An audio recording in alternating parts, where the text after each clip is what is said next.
It may feel like I haven't spoken to you in forever, which is sort of true because I haven't actually uttered any words in your presence for quite a while. And a lot has happened. This video isn't really a video, this video is sort of a collection of things I've done that I haven't really talked about because I'm sort of lazy. I've been making music for 4 years, and those things just accumulate over time. That's what happens, you just collect songs. And I didn't really have any way of releasing them, so from 14 up till 18 they just hung around, and that's what happened. If we take ourselves back to February of this year, you'll see that I released Animals then. I don't really view Animals as an album, I call it an album because technically it's my first album. It's more collective of random songs from different sections over the period of 2 to 3 years. For example, it has the first song I ever wrote on there called Karate Elephant, which is interesting for a 14-year-old to write, I think. Throughout this time I also recorded a lot of sonic experiments, which I never really intended on people to hear.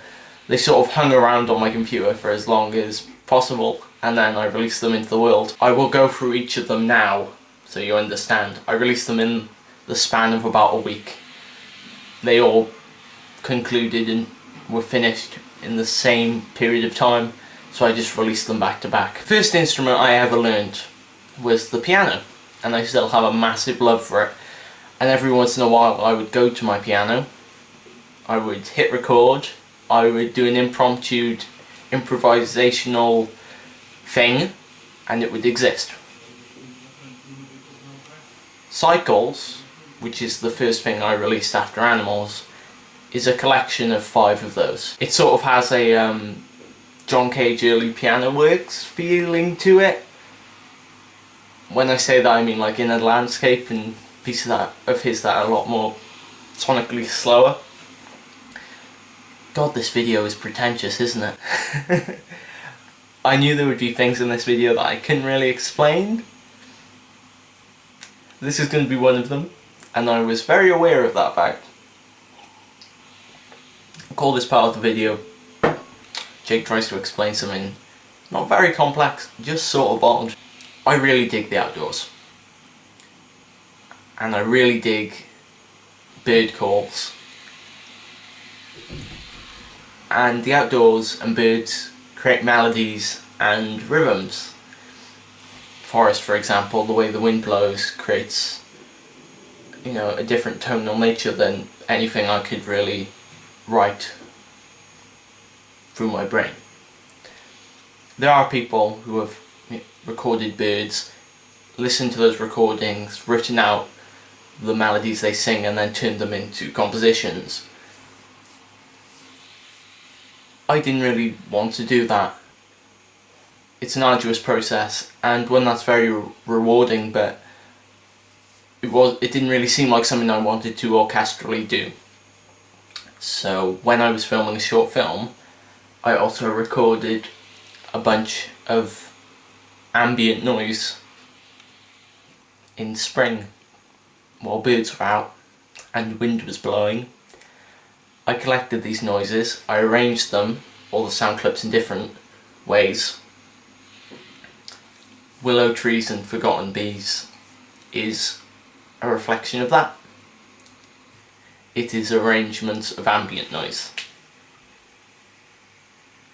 Did I explain that alright? This is another one I don't really know how I'm going to explain this. I'll try. I listen to a lot of experimental music, and it's not usually because I enjoy it, it's more to learn how much you can break the rules. Whereas you have very commercial music, very formulaic music, pop music, which can be amazing from a production point of view. On the other side of the scale you have experimental music, music that completely contrasts that. John Cage, Steve Reich, I think I pronounced his name right. So I had the idea on at 2 o'clock on a Tuesday, can I make instruments not sound like instruments? Can I take sound clips and manipulate them into sounding not like themselves? That's what I've attempted here. I used effects and stretching, and I reversed sound clips to try and present known sounds not like themselves. I hope that worked. I named this the Mayflower Kingdom. Oh look, he's so kooky. Oh. I just like the words put together. That's where the words that I name things come from. And finally, Everywhere, which is an EP of songs that I sing in and they have lyrics. Whoa, I know.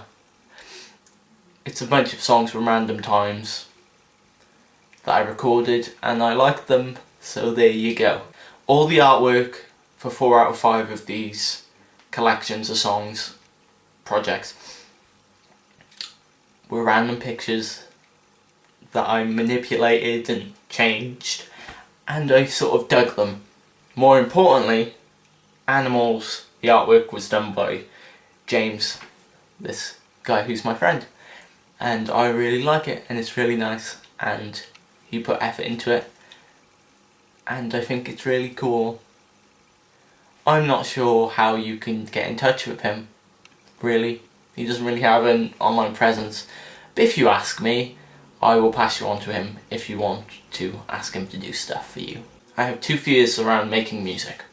The thing I'm not afraid about is people's feelings towards my music. If someone despises my music, hates it, doesn't like it at all, couldn't listen to a song, I won't mind.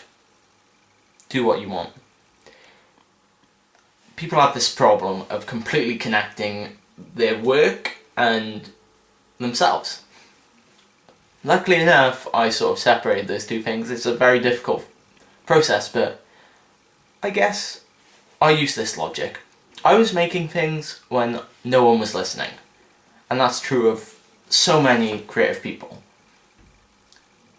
You just start writing songs or painting or drawing, and you don't have the intention of showing it to anyone or anyone actually looking at it or being constructive or criticising it. You don't really think about it.